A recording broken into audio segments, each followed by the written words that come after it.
Assalamualaikum warahmatullahi wabarakatuh. Selamat malam rekan-rekan Indonesia dan rekan-rekan Prabu Satu Nasional dimanapun berada.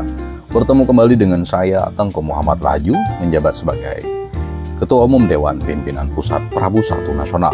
Nah, malam hari ini saya teringat tentang Danantara yang sedang heboh dan viral. Ada yang setuju, ada yang enggak, ada yang memprovokasi dan macam-macam. Dan itu lumrah terjadi di Indonesia. Nah, rekan-rekan semuanya, malam hari ini saya ingin memberitahu rekan-rekan tentang bagaimana Danantara bisa mengubah 150 triliun menjadi 1000 triliun. Nah, kalau kita nggak tahu konsepnya, ini mustahil. Tetapi kalau kita tahu konsepnya, ini tidak mustahil, rekan-rekan ya.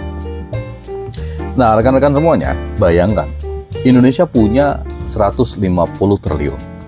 Tetapi dalam 10 tahun bisa berkembang menjadi 1000 triliun.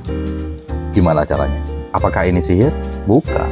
Ini strategi finansial yang bisa bikin ekonomi Indonesia lebih kuat dan mandiri. Namanya Danantara. Nah, yuk saya bahas dan rekan-rekan simak sampai selesai. Apa itu Danantara? Danantara itu seperti mesin uang, rekan-rekan, yang mengelola dividen dari BUMN supaya nilainya bertambah, bukan cuma disimpan. Kalau disimpan, ya tidak akan berkembang. Seperti uang, rekan-rekan, seperti uang kita. Kalau hanya disimpan di rekening, atau di dompet, atau di bawah kasur, dia tidak akan pernah berkembang. Seperti itu. Nah, pertanyaan selanjutnya, dari mana asal uangnya? Jadi rekan-rekan, setiap tahun, BUMN seperti Pertamina, PLN, dan Telkom menyetor ratusan triliun rupiah ke negara dalam bentuk dividen. Nah, kalau uang ini dikelola dengan cerdas, nilainya bisa berkembang berkali-kali lipat hingga puluhan kali lipat. Nah, caranya bagaimana? Yang pertama, rekan-rekan, caranya itu investasi di aset-aset produktif. Uangnya dipakai buat beli saham, buat beli properti, dan bisnis strategis yang terus tumbuh dan tumbuh setiap tahunnya. Yang kedua, melalui leverage finansial.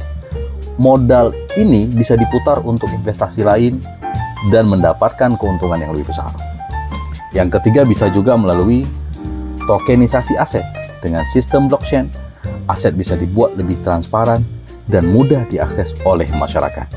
Nah, efek pertumbuhan ekonomi, kalau strategi ini berjalan dengan return atau keuntungan 20-30% per tahun, maka dalam 10 tahun, uang ini bisa berkembang dari 150 triliun jadi 1000 triliun. Nah, coba bayangkan, kalau ini berhasil, Indonesia bisa mandiri tanpa bergantung pada pinjaman luar negeri. Rakyat bisa sejahtera, ekonomi tumbuh pesat. Nah, maka apa yang disampaikan oleh Pak Prabowo, ini merupakan solusi yang terbaik untuk rakyat Indonesia. Jadi kita harus mendukungnya. Demikian dari saya, Tengku Muhammad Laju. Semoga rekan-rekan bisa memahami maksud dari Danantara. Terima kasih. Assalamualaikum warahmatullahi wabarakatuh.